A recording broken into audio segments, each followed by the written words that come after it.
One day, in the quiet streets of a small town, someone started dancing. Not out of joy, but because they couldn't stop.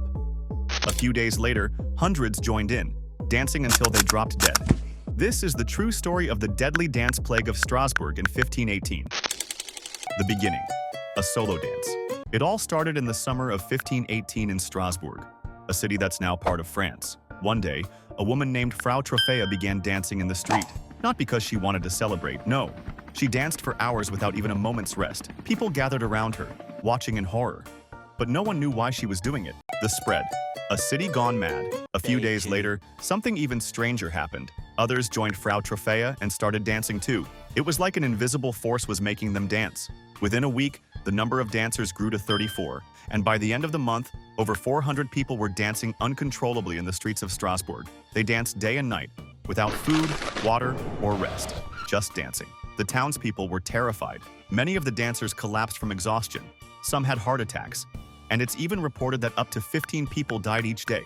An entire city was being destroyed by dance. The attempt to cure. More dancing? Now, guess what the people did? Instead of stopping the dancers, they decided to make them dance even more. The doctors and priests of the time thought this was some kind of plague. A dancing plague. They said the dancers needed to dance more to get the disease out of their systems. They even brought in musicians and built dance stages in the streets. But this only made things worse. The number of dancers grew, and so did the death toll. The priests even held prayer ceremonies and tried to break curses. But nothing worked.